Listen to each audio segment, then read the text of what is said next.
네, 윤석열 대통령과 한동훈 대표의 면담 내용이 알려지면서 파장이 이어지고 있습니다.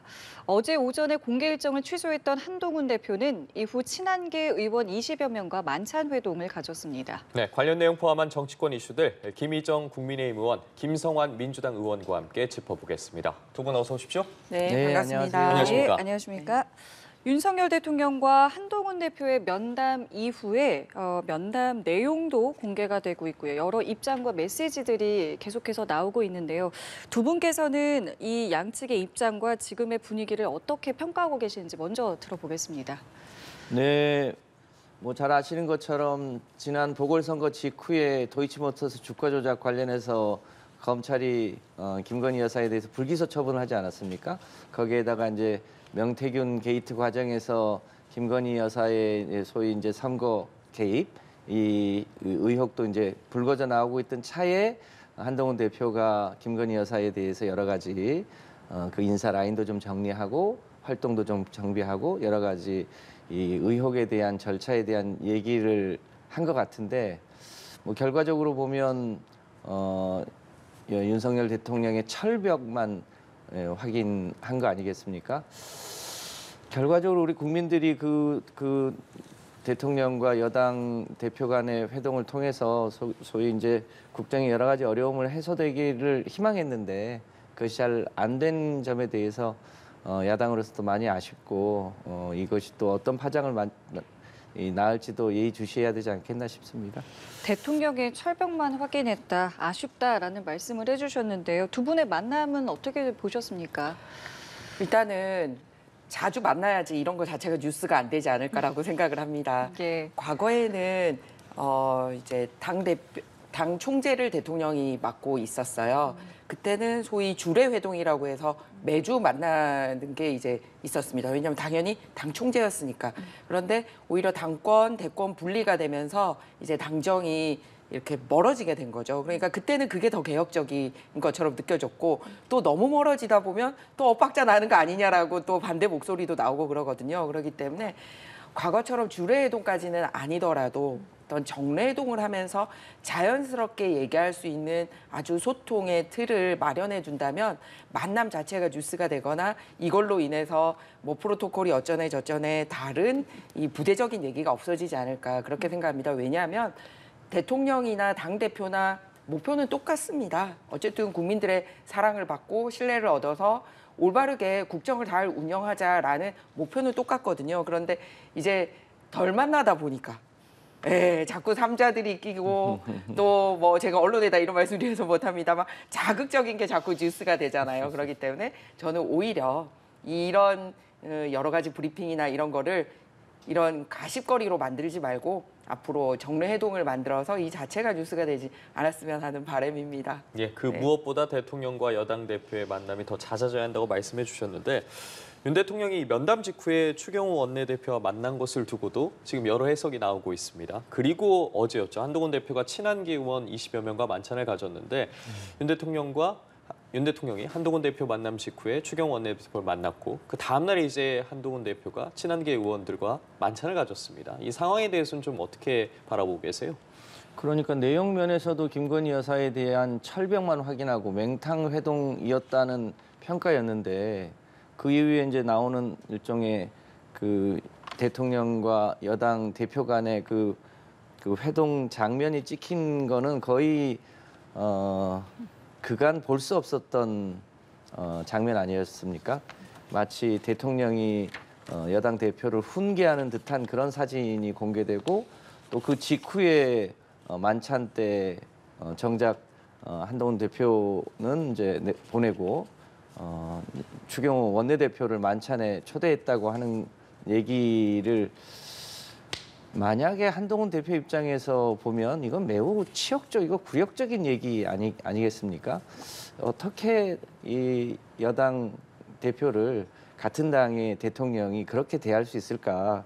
그러니까 저는 그걸 보면서 여전히 윤석열 대통령이 한동훈 대표를 대하는 태도는 일종의 검찰총장 시절의 후배 부하 검사 내지는 뭐 그런 정도로 여기는 거 아닌가 이런 느낌을 받았습니다. 있을 수 없는 일 아닌가 싶습니다. 예, 앞서 좀 더 자주 만남을 갖게 된다면 이런 추측들도 좀 사라질 거라고 말씀해 주셨는데 아무래도 어쨌든 만남이 있었다 보니까 그 후에 행보에 대해서도 관심 쏠리는 게 사실이고 한동훈 대표가 어제 이제 친한계 의원들과 만찬을 했습니다. 이 부분에 대해서는 좀 어떤 의미를 부여하고 계십니까? 일단 지금 민주당 같은 경우는 지난번 공천 보면 이제 친명횡재, 비명횡사 뭐 이런 얘기가 있다 보니까 사실 개파색이 굉장히 뚜렷하고 그러지 않은 분들도 살아남기 위해서 막 개파색을 강화해 나가고 있는 이런 분위기입니다. 그런데 오히려 지금의 국민의힘은 그런 개파라는 게 없는 당입니다. 왜냐하면 그 앞서 이제 전임 대통령님들의 이런 불행한 일들을 겪고 어렵사리 저희가 이제 정권을 장출을 하다 보니 그러니 이제 무슨 개파가 있거나 이런 것도 아니고 모든 의원들이 다 무슨 예를 들어서 대통령님하고 더 가깝다든지 뭐 다 당대표 이런 게 아닌데 언론에 당직을 맡고 계신 분들 그리고 또 대통령님을 보좌하셨던 분들이 있으니 그런 경력과 함께 일했던 경력 때문에 어쩔 수 없이 이래 친소관계가 이렇게 분류가 된 분들이 몇 분 있습니다. 그러니 이제 논의를 하기 위해서 그런 분들과 더 많은 미팅을 하게 되고 하는데 이게 마치 국민의힘 전체가 이렇게 반으로 쫙 쪼개져서 야 너는 어느 편이냐 뭐 이런 식의 분위기는 아니라는 거예요. 그래서 물론 저희도 더 조심해야 된다고 생각합니다. 우리의 목표가 분명히 하나고 누구 한 명을 선택해서 가는 분위기가 아니고 두 사람의 운명이 같이 가고 있고 그게 곧 우리 보수 전체의 운명이라는 거를 훨씬 더 많은 국회의원들이 알고 있습니다. 그래서 국민들에게 좀 더 그렇게 비춰질 수 있도록 노력해야 되고요. 또 예를 들어서 만남의 장소에서 이렇게 뭐 사진이 예를 들어서 좀 불편하게 나갔다 뭐 이런 부분은 사실 보좌하는 분들이 더 세심하고 더 신중하고 처음에 의도를 한 게 그게 아니라도 남에게 이렇게 잘못 읽힐 수 있겠구나라고 생각하면서 더 신경을 써야 되는 시점이지 않은가 그렇게 생각합니다. 다시 한번 제가 이 자리를 빌어서 정말 국민들께 드리고 싶은 말씀 뭐냐면 정말 당직을 맡으신 분들과의 모임이지 어제 저기 한 대표님하고 만났다는 분들도 다 지금 최고위원이거나 사무총장이거나 또 정책위 의장이거나 또 각급 특별위원회 위원장을 맡고 있거나 대변인이거나 이런 분들이에요. 그리고 또 언론에서 그 뭐 친윤이다 막 이런 식으로 판단하시는 분들 보면 국회의원 되기 전에 이제 대통령님 주변에서 뭐 장관을 지냈거나 수석을 지냈거나 비서관, 행정관을 지냈거나 이러다 보니까 그런 식으로 분류를 하고 있는데 누구 한 명은 우리가 보좌를 하고 나머지는 저기로 간주하고 있고 절대 의원들 안의 분위기는 이게 아니다라는 말씀을 제가 드립니다. 알겠습니다. 그래서 언론도 예. 조금 더 이렇게 함께 갈 수 있는 모양새로 봐주시길 부탁드립니다. 네. 자, 그렇다면 이제 윤 대통령의 발언에 대해서도 두 분께 좀 여쭤보고 싶은 것이 어제 범어사를 윤 대통령이 찾았고요. 힘든 상황이 있지만 업보라 생각하고 돌을 던져도 맞고 가겠다라는 입장을 밝혔습니다. 이 발언은 어떤 의미라고 생각을 하시는지요? 참 안타까운 얘기입니다. 헌법상 나라의 주인은 국민 아니겠습니까? 그 국민의 다수가 국정쇄신을 요구하고 있는데 좌고우면하지 않고 돌을 던져도 맞고 가겠다. 이 얘기는 그냥 마이웨이 하겠다. 현재대로 가겠다. 국정쇄신 하지 않겠다. 이런 얘기 아닙니까? 결국 대통령이 국민에게 맞서 싸우겠다. 이렇게 얘기하는데 국민을 이기는 정치, 국민을 이기는 대통령이 있을 수 있습니까? 국민의 다수가 원하는 대로 국가 운영을 하는 게 맞는데 그거에 대해서 돌을 던져도 업보라고 생각하고 맞고 가겠다. 이렇게 얘기하는 대통령 국민 입장에서 보면요. 참으로 안타깝고 어찌 보면 한심하기도 하고 이제는 그게 워낙 익숙해져 있어서 그런지 이제는 거의 포기, 심리적 탄핵 뭐 이런 상태를 다시 한번 확인하게 되는 거 아닌가 싶습니다. 너무 안타깝습니다. 이제라도 국민 다수의 뜻에 따라서 국가 운영을 하는 게 맞다고 판단합니다. 돌을 던져도 맞고 가겠다라는 발언에 대해서 쇄신하지 않겠다, 맞서 싸우겠다라는 뜻으로 보셨는데요. 이렇게 봐야 되는 겁니까? 아닙니다. 지금 돌을 지금 민주당의 입법 독재를 통해서 무지하게 던지고 있지 않습니까? 그리고 막 그런 거를 우리가 좀 이따 또 다루겠지만 뭐 동행 명령권이라든지 또 뭐 검사 탄핵이라든지 이런 여러 가지 위헌적인 요인들의 돌을 마구잡이로 막 던지고 있는 상황입니다. 하지만 대통령의 자리에서 이 소수당으로서 감당해야 될 그런 무거운 책임감, 이 안타까움 이런 거를 이런 말로 표현하지 않았나라고 생각하지 이게 무슨 쇄신하지 않겠다는 말로 드립니까? 해석을 그런 식으로 하지 마십시오. 만약에 그렇다라면 대통령께서 한동훈 대표하고 만난 자리에서도 어쨌든 구체적으로 문제가 있다라고 판단하면 이제 처리하겠다라든지 또 여러 가지 듣고만 있었던 게 아니라 해결 의지를 보이는 여러 가지 말씀들도 있었던 걸로 알고 있습니다. 그래서 이렇게 제가 생각하는 거는 입법 독재를 통해서 민주당이 무자비하게 던지는 돌이고, 그런데 참 소수당으로서의 또 많은 갈등들이 비춰지는 이런 부분에 대해서 국정의 최고 책임자로서의 안타까움, 하지만 이 업무를 담담하게 수행해 내겠다는 의지, 이렇게 또 종교 시설에서 그런 말씀을 하시지 않았습니까? 네. 그런 뜻이라고 생각합니다. 예. 걱정스러운 게 딱 하나 있습니다. 지금 이제 국정 지지도가 20%대에서 이제 더 낮아질 가능성도 생겼지 않습니까? 어떻게든 대통령 그걸 이제 만회하고 싶을 텐데 일종의 돌을 던져도 맞고 가겠다. 결국 이 국정 쇄신을 하지 않겠다라고 하면 다른 돌파구를 찾을 가능성이 높습니다. 저희 국민들과 저희 민주당이 가장 걱정하는 것은 이 상태에서 이제 찾을 수 있는 돌파구가 결국 남북 간의 긴장을 조성해서 의도적인 도발을 유도해서 일종의 국지전을 일으키게 하지는 않을까. 남북 간의 평화를 관리하는 것도 대통령이 가장 중요한 역할인데 아직 뭐 최종 확인은 안 됐습니다만 평양에 무인기를 보내는 것에 대해서 지금 정부가 확인해주지 않고 있지 않습니까? 그게 결국은 남북 간의 긴장이 돼서 지금 국지전이 터져도 이상하지 않을 수준까지 와 있는 건데 결국 그런 방식으로 국가 운영을 하지 않을까 이것이 몹시 걱정스러운 단계입니다.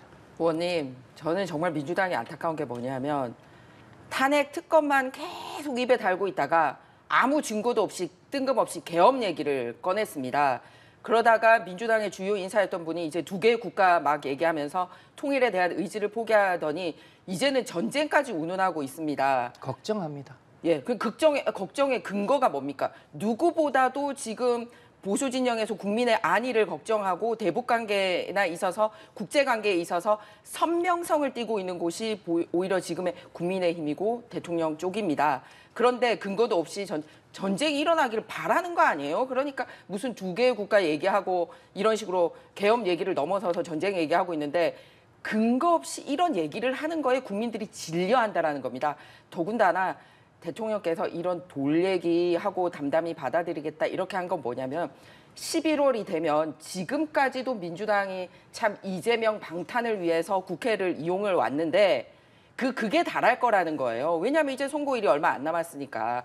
그러다 보니 이렇게 국회라는 거를 이용해서 할 수 있는 온갖 위법적인 행동을 다 하고 있지 않습니까? 그런데 물론 저희 잘못도 있어요.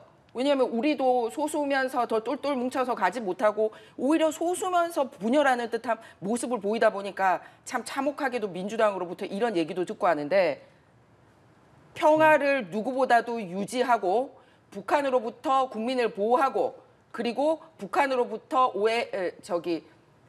피해를 받았던 국민들을 위해서 보상하기 위해서 애쓰는 쪽이 우리 쪽이고요. 오히려 민주당의 지금 법사위원으로 계시는 박지원 의원님이나 이런 분들은 서해 피습 사건 등으로 피의자입니다. 피의자. 그리고 그렇게 피해 당하신 분들에게 북한이 배상해야 된다라는 거를 나서서 막았던 사람이 임종석이고 그래요. 그런데 그런 분들에 대해서 민주당 지금까지 한마디 얘기도 한 적 없으면서 여기다가 전쟁 일으킨다라고 뜬금없이 혹세무민하시지 말기 바랍니다. 제발 그런 걱정 안 하게 좀 해주십시오. 예, 알겠습니다. 저희 다시 좀 주제로 돌아와서 야당이 입법 독주에 돌을 던진다고 아까 말씀해 주셨습니다. 그 여당 입장에서 이 돌이 김여사 특검법 중에 하나일 것 같은데 이번 윤석열 대통령과 한동훈 대표의 면담에서도 관련한 이야기가 나왔습니다. 한동훈 대표가 여론이 악화하게 되면 재표 결대는 좀 막기 어려울 수 있다라고 이야기를 하자 윤석열 대통령이 의원들의 생각이 바뀌어서 야당과 같은 입장을 취하면 도리가 없다. 하지만 의원들을 믿는다라고 말을 했다고 하는데 앞으로의 좀 상황이 어떻게 진행될 거라고 보시는지 또 민주당에서의 움직임이랄까요? 그런 부분은 저희가 좀 어떻게 예측해 볼 수 있을까요? 그러니까 10월 17일이죠. 이제 보궐선거 있는 다음 날 도이치모터스 주가 조작과 관련해서 김건희 여사의 혐의는 사실상 차고 넘침에도 불구하고 황제 조사 한 번으로 일종의 불기소 처분을 검찰이 하지 않았습니까? 검찰이 일종의 기소 독점권을 가지고 있다 보니까 생긴 일인데 이런 검찰이 있기 때문에 검찰이 제대로만 수사했으면 특검이 필요하겠습니까? 당연히 이런 상태에서 만인이 법 앞에 평등해야 되는데 소위 김건희와 같은 분은 대한민국의 특권 세력으로서 법 앞에 평등하지 않다고 지금 국민들이 생각하고 있는 게 아닙니까? 그것이 민심이어서 당연히 특검을 해야 된다고 보여집니다. 또 최근에 한동훈 대표의 일관된 발언은 일종의 국민 눈높이에 맞춰서 민심에 맞춰서 가겠다는 거 아닙니까? 그렇다면 당연히 한동훈 대표가 있는 국민의힘도 일종의 특검을 이제 막을 명분이 없는 거 아닌가. 그래서 이제 특검의 형식이나 내용이 어떻게 될지 모르겠습니다만 당연히 김건희 여사의 도이치모터스 주가 조작이나 국정 개입이나 혹은 디올백 수수나 이런 여러 가지 문제에 대해서는 특검을 도입하는 게 맞다고 보여지고 이번에는 이제 소위 여전히 윤석열 대통령은 거부권을 행사할 텐데 200석을 넘겨서 특검을 반드시 관철을 하겠다. 또 해야만 하는 게 지금 민심 아닌가. 한동훈 대표도 당연히 그렇게 갈 것이다. 이렇게 판단합니다. 예, 이번 면담 결과 등을 두고 어쨌든 친윤계와 친한계가 첨예하게 입장이 갈리고 있는데 물론 앞서 말씀해 주신 것처럼 국민의힘에선 이런 계파가 없다라고 말씀을 해주셨는데 실제 당내 분위기가 어떤지도 궁금하거든요. 자, 제가 아까도 설명을 드렸습니다만 당직을 맡거나 이제 그 대통령과 일을 하신 분 그런 소수의 분들 말고 대부분의 분들은 그렇게 분류하기도 힘든 분들이에요. 당장 나와 있는 저부터 한번 보세요. 제가 어떤 계파가 분류가 됩니까? 예를 들어서. 근데 저만 분류가 안 되는 게 아니라 대부분이 그렇다는 거예요. 그리고 목표가 똑같습니다. 안타깝게도 저희가 참 전임 대통령이 막 이렇게 그 야당의 휘둘림에서 안타깝게 막 이렇게 사건이 지나가고 그런데 국민들께서 저희에게 어렵게 다시 정권을 잡을 수 있는 기회를 주셨습니다. 그러다 보니 우리 당이 어렵게 다시 이 정권을 잡았습니다만 이렇게 새롭게 보수의 가치를 정립하고 과거 정권들이 벌여놓았던 일을 이렇게 수습하고 하는 과정에 있어서 예를 들어서 부동산 문제라든지 원전 문제라든지 뭐 이런 수많은 문제들을 일으켜놓고 갔단 말이에요. 그 과정이나 정치를 복원하는 과정에 있어서 일종의 성장통을 겪고 있는 겁니다.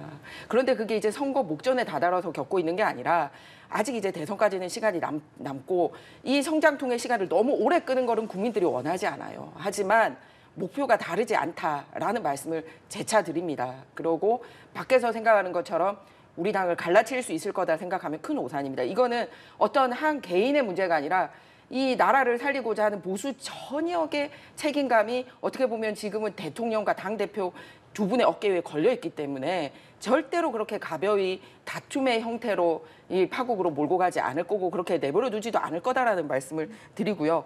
그다음에 특검과 관련해서는 드리고 싶은 말씀이 뭐냐면 내용 때문에도 있지만 또 절차상으로도 위법적인 위헌적인 요인이 있기 때문에 계속 브이오그가 다시 되는 겁니다. 왜냐하면 공정하고 정치적으로 중립이 돼 있는 검사를 뽑는 게 특검의 목적인데 그냥 민주당이랑 자기들만에 맞는 특검을 임명하겠다. 그러면은 위헌적인 거예요. 그렇기 때문에 이거는 숫자상으로도 뭐 안 되지만 그 위헌적인 요소를 배제하지 않고서는 어떤 주제를 가지고도 이런 특검은 지나갈 수가 절대로 통과가 될 수가 없습니다. 그러니까 국회의원이면 그 위헌적인 요소를 배제해야죠. 그러지 않으면서 다시 계속 이거를 되풀이하는 거는 결국은 실체적인 진실보다는 정쟁에 더 관심이 있구나라고 생각할 수밖에 없습니다. 그럼 이번에도 국민의힘은 똘똘 뭉칠 것이다라고 생각을 위헌적인 요소가 있다면 그 위헌적인 요소를 알면서도 찬성을 누리면 그 국회의원의 도리가 아니죠. 알겠습니다. 자, 그리고 면담 직전에요. 여야 대표가 2차 회동을 열기로 합의가 됐습니다. 이재명 대표가 먼저 제안을 했고요. 한동훈 대표가 즉각 화답을 하면서 성사가 됐는데 일단은 앞으로 그렇다면 이제 어떤 의제를 가지고 이야기를 하게 될 것인가 또 관심이고요. 둘의 만남이 성사된 거에도 상당히 많은 의미를 또 부여하는 시각들도 있습니다. 이 부분은 또 어떻게 보시는지요? 네, 뭐 이재명 대표가 제안했고 한동훈 대표가 그걸 이제 화답하셨는데 아무래도 이제 두 분이 만나게 된다면 김건희 특검법과 최상병 특검법이 이제 주된 논의가 되지 않겠습니까? 이제 그 외에도 여전히 해결되고 있지 않는 이제 의료 대란 문제도 지금 국민의 생명을 다투는 문제이기 때문에 이것을 계속 이제 정부와 의료계에만 맡겨놓을 수 없어서 이것에 대한 해결책을 모색하는 일, 그거 역시 굉장히 중요하고 그 밖에도 이제 여러 가지 민생 의제를 함께 논의하는 자리가 되지 않을까 그렇게 예상합니다. 예, 일각에서는 한동훈 대표가 승부수를 던지지 않겠느냐 이런 시각도 좀 나오고 있던데요. 이 둘의 만남은 어떻게 좀 예상을 하십니까? 네, 무조건 정치인들은 자주 만나면 좋습니다. 예. 그래야지 왜곡이 없죠. 그거는 아까 말씀드렸듯이 대통령님하고 우리 당 대표님 간의 만남도 좋고요. 또 여야 대표 간의 만남도 좋은데 다만 이제 야당 대표는 이 만남을 본인이 지금 이 사법적인 위기가 있는 거를 이런 식으로 해서 또 재판 지연하고 돌파하는 데 이용하려는 그런 의도만 안 가졌으면 좋겠다는 생각입니다. 그리고 또 하나는 대통령의 결단이 아니라도 국회를 통해서 입법으로 해결할 수 있는 그런 의제들이 있어요. 당장 지금 금투세 같은 경우는 당장 지금 몇 개월 안 남았단 말이에요. 그런 부분은 여야가 합의해서 법 통과하면 올해 안에 해결할 수 있는데 이렇게 신속하게 두 분의 결단으로도 바로 할 수 있는 의제를 하는 게 굉장히 좋지 않을까 생각하고요. 그리고 또 여야정 이 여야 의정 협의체의 부분에 있어서는 또 의료계 쪽에서도 화답을 하고 참석을 하겠다고 밝혔기 때문에 바로 이런 거를 또 바로 다뤄가지고 함께 나아간다면은 좋은 여야 대표 간의 면담의 본보기가 되지 않을까 그렇게 생각합니다. 예, 여야 대표 간의 만남이 언제 성사가 될지 또 어떤 이야기가 오르내릴지는 지켜봐야 할 것 같고 야당이 또 법사위에서 일방적으로 처리한 김 여사 동행 명령권과 관련한 이야기 좀 나눠보도록 하겠습니다. 이와 관련해서 대통령실이 의회의 일당 독재의 민낯을 또다시 보여주는 행태라고 비판했거든요. 대통령실의 입장에 대해서는 어떻게 들으셨어요? 정기국회의 핵심이 국정감사입니다. 국정감사는 여러 가지 국가 운영에 대한 이제 감사를 통해서 진실을 밝히는 거고 그렇게 하기 위해서는 이제 증인 출석을 하게 되지 않습니까? 그 과정에서 그 증인에 대한 신문을 통해서 진실을 확인하는 건데 이것은 헌법이 국회에 부여한 권리이자 의무입니다. 그런데 그 증인이 출석하지 않으면 아무런 대책이 없는 거거든요. 그래서 법률상 동행명령이라고 하는 제도를 만들어놨고 당연히 불출석 하게 되면 동행명령을 해야 되는 게 정해져 있는 헌법과 법률의 절차 아니겠습니까? 그거를 무시하는 게 오히려 문제이죠. 대한민국은 헌법 11조에 모든 국민은 법 앞에 평등하다. 그리고 또 하나가 있습니다. 어떤 경우에도 특권층을 만들 수 없다. 이렇게 되어 있지 않습니까? 그런데 어떤 특권층이 이 헌법과 법률이 부여한 것에 대해서 나는 나갈 수 없어. 이렇게 얘기하는 것 자체가 문제 아니겠습니까? 김건희 여사가 됐든 누가 됐든 필요하면 국회에 나와서 증언하고 또 그것에 대해서 진실을 확인할 수 있도록 국민 앞에 서는 게 저는 마땅하다. 그것이 피하는 게 문제 아닌가 싶습니다. 예, 대통령실의 비판에 민주당 기자회견을 열고 이 검찰 독재의 정권의 민낯이라면서 김건희 여사에 대한 법적 조치까지 예고를 한 상황입니다. 이 부분에 대해서는 어떻게 보셨어요? 네, 국정감사에 수많은 증인과 참고인을 저희가 모실 수 있도록 되어 있습니다. 그런데 이번에 수혜에서 부족하다 보니 소위 여당에서 원했던 증인은 누구도 채택되지 못했습니다. 예를 들어서 지금 상당히 문제가 되고 있는 문재인 대통령의 가족분들, 배우자분, 김정숙 여사라든지 따님이라든지 그다음에 그 사위의 특혜 채용이라든지 이런 부분 단 한 건도 증인 채택이 안 됐습니다. 그리고 예를 들어서 우리가 그러면은 김혜경 씨, 그러니까 이재명 대표 부인 문제가 있단 말이에요. 카드 사용 그런 거를 경기도 국감 때 또 부르려고 하면 부를 수 있었습니까? 못 불렀거든요. 그러면서 원천적으로 소위 여당에서 이슈화하고 싶어 하는 관련된 사건과 관련된 증인을 누구도 채택이 되지 않았습니다. 그러다 보니 지금 야당이 원하는 증인이 채택이 됐고 그중에는 이제 김건희 여사도 있고 그렇습니다. 그런데 동행명령권이라는 얘기는 그동안 국민들이 못 들어보셨을 건데 이번에 또 새롭게 나왔단 말이에요. 그런 제도가 있긴 합니다. 그런데 실제 발동을 한 거는 이번에 어디다 발동을 했냐면 민주당이 전당대회 때 돈봉투 사건 있었잖아요. 그래서 많은 의원들이 연루가 됐습니다. 그거 담당했던 검사를 증인으로 채택해가지고 동행명령권 발부를 했어요. 그러니까 뭐냐면 국회의 권력을 사적 보복으로 마구잡이로 이용을 하고 있는 겁니다. 그리고 또 하나 이번에 동행명령권 가지고 소위 대통령실로 갔던 의원들의 면면을 보면요. 대장동 변호사거나 본인이 이 사법 리스크가 있는 피의자거나 그래요. 물론 민주당의 법사위원 자체가 상당히 위법적으로 구성이 되어 있습니다.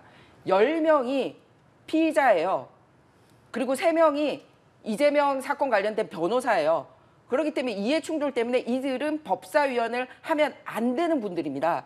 그렇게 해서 참 불법적으로 만든 이 법사위원이 자기들이 피의자고 이재명 대표 변호사하고 있으면서 저런 걸 가지고 동행명령권 가지고 하는 게 진정으로 국민들에게 뭔가 사건의 실체를 보이려고 하는 행동이 아니라 정쟁의 수단으로 끌고 가기 위해서 각종 묘수를 다 쓰고 있는 걸로밖에 보이지 않는다라는 생각이 듭니다. 어제 법사위 이야기 하나만 더 해볼게요. 어제 법사위에서 이재명 대표의 또 재판을 두고도 공방이 있었습니다. 특히 이제 여당에서는 어떤 이야기를 했냐면 이재명 대표의 재판이 너무 이제 지연되고 있다. 좀 신속하게 갈 필요가 있고 나아가서 1심 재판의 생중계도 좀 필요하다라는 주장을 했는데요. 필요하다고 보시는지 이 주장 어떻게 좀 들으셨습니까? 뭐 잘 아시겠습니다만 대한민국이 이재명 대표에 대한 검찰의 소위 망신주기용 기소 이 과정을 거의 지금 5년째 윤석열 대통령 되고 나서 치더라도 그냥 2년 반째 지금 계속하고 있는 거 아닙니까? 증인 요청을 누가 많이 하냐면요. 검찰에서 수백 명의 증인을 요청합니다. 시간 끌기를 하고 있는 건 검찰인데 왜 그렇게 하냐? 다음 대선까지 최대한 재판을 끌어서 그 내용이 무엇이 됐든 간에 관계없이 이재명 대표를 망신주기하고 소위 악마화하려고 하는 그렇게 하고 있는 건데 검찰이야말로 이 기소권을 독점하면서 김건희 여사에 대해서는 조사 단 한 번 하고 불기소 처분하지 않았습니까? 그런데 김연경 여사는 압수수색만 130여 회를 하고 고작 10만 원 가지고 기소를 하지 않았습니까? 이재명 대표에 대한 여러 가지 이 재판에 회부된 내용도 자세히 들여다보면 정말로 소위 이 딱지 붙이기, 이 안 나오는 먼지까지 털어서 죄 씌우기 이런 혐의들입니다. 그래서 이재명 대표가 일부러 재판을 끌고 있는 게 전혀 아니고요. 그러니까 그것은 검찰이 오히려 그렇게 하고 있습니다. 그리고 그 내용들도 보면 심지어 검사가 사건을 조작하기조차 하고요. 일종의 이 진술을 짜맞추기 위해서 이화영 이 부시장 같은 경우는 진술을 짜맞추기까지 하는 혐의가 의혹이 지금 드러나고 있지 않습니까? 그런 면에서 조속하게 진실을 밝혀야 하고 또 이 차제에 법이 만인에게 공평하게 적용될 수 있도록 해야 하고 그런 면에서 검찰의 기소 독점권은 반드시 견제되어야 된다. 저는 다시 한번 이 얘기를 드리고 싶습니다. 예. 앞서 참 제가 법사위원들 얘기하다가 여당 법사위원 총 10분인데 10분 중에 이제 3분이 피의자고 2분이 변호사다라고 숫자를 정정을 합니다. 자, 재판 관련돼서 선거법은 1년 안에 1심, 2심, 3심 다 결론이 나도록 되어 있어요. 그런데 유독 이재명 대표의 선거법은 관련해서 지금 2년씩 끌고 있어요. 그리고 위증교사 사건도 1심 선고까지 1년 끌고 있고 이러다 보니 이제 계속 재판이 지연되고 있는데요. 지연되는 쪽이 검찰 쪽이라고요? 아닙니다. 예를 들어서 당장 며칠 전에도 10월 11일 날 배임 제3자 뇌물 혐의로 기소돼가지고 대장동 위례 성남FC 백현동 사건 재판이 있었어요. 그런데 아무 이유도 없이 이재명 대표 불출석했습니다. 그래서 재판이 3분 만에 끝났어요. 누가 지원하려고 하는 겁니까? 이런 식이 한 번만 있었던 게 아닙니다. 여러 가지 예를 들어서 단식하신다고 또 재판 못 나간 적이 있었고요. 또 안타까운 뭐 사고가 있어가지고 또 재판 못 나간 적도 있었고요. 그 다음에 주요 증인들이 막 다 이 병고를 많이 당해요. 어떤 식으로든. 그래서 이재명 대표 주변에 어쨌든 사건과 관련되신 분이 한 7분이나 사망하신 걸로 알고 있습니다. 그리고 큰 사고를 당하신 분도 있었고요. 그리고 또 끊임없이 증인이 신청이 됩니다. 이런 식으로 하면서 재판이 지연이 되고 있다는 걸 온 국민들이 알고 있어요. 그러다 보니 원래 법에서 정해져 있는 재판의 그 시기를 못 지키고 있는 겁니다. 그거 자체가 위법이에요. 누구보다도 빨리 결과가 나기를 바라는 거는 재판부랑 검찰 쪽이랑 국민들 다 원하고 있습니다. 그런데 또 이런 의혹도 있습니다. 이렇게 수많은 증인들을 자꾸 이제 이재명 대표 쪽에서도 자꾸 제시를 하는데 변호사비 어떻게 감당하는지 다들 궁금해 하시더라고요. 그런데 결국 뭐냐? 그 변호사들 다 국회의원 됐어요. 누가 봐도 재판을 지연시키고 이런 식으로 사법부를 농락하고 있는 쪽은 어느 쪽인지 저는 국민들이 아시라고 생각합니다. 국민들이 아실 겁니다. 이 네. 검찰이 얼마나 극악무도하고 편파적인지 잘 아실 거라고 판단합니다. 그러면은 재판 과정 생중계하는 걸 오히려 이재명 대표 쪽에서도 원하시겠네요. 그것은 법과 절차에 따라서 하는 일이죠. 네, 절차는 현재 가능한 걸로 나와 있습니다. 피의자가 동의하지 않아도 재판부가 공익에 부합한다라고 생각하면 생중계를 하기 때문에 전임 대통령 두 분 같은 경우는 이제 생중계 됐던 적이 있습니다. 그래서 자꾸 이런 식으로 이재명 대표 쪽에서 검사가 왜곡한다 뭐 이런 식으로 하면서 뒤로는 판사도 선출해야 된다라고 하고 검사는 탄핵해야 된다고 이런 식으로 하고 있잖아요. 그러면은 그 재판 과정에서 야 진짜 검사들이 이상한 얘기를 하고 있는지 재판부가 이상한 얘기를 하고 있는지 이재명 대표 재판부가 이상한 얘기를 하고 있는지 국민들에게 거르지 말고 그냥 그대로 다 보여주는 것도 방법이라고 생각합니다. 마지막으로 한 말씀만 드리면 예. 예. 검찰이 이재명 대표에게 하는 것만큼 그 10분의 1이라도 김건희 여사한테도 그렇게 했으면 좋겠어요. 근데 한쪽은 아무리 죄가 많아도 그 혐의가 차고 넘쳐도 불기소하지 않았습니까? 무혐의 처분하지 않았습니까? 그런 부분에 대해서 이 공평하게 하라고 하는 게 국민들의 뜻입니다. 그런데 그 부분에 대해서는 국민의힘이 늘 엄어만 하고 죄가 없다고 하고 그러지 않고 그렇게 하고 있지 않습니까? 그 부분에 대해서 국민들이 문제제기하고 있는 겁니다. 도이치모터스 사건과 관련돼서는 윤석열 정부의 검찰만 조사를 한 게 아니라 문재인 정부의 검찰도 조사를 했다라는 것 또한 국민들이 알고 있습니다. 예, 알겠습니다. 오늘 두 분 말씀 여기까지 듣도록 하겠습니다. 네, 지금까지 김희정 국민의힘 의원, 김성환 더불어민주당 의원과 함께했습니다. 말씀 고맙습니다. 감사합니다. 감사합니다.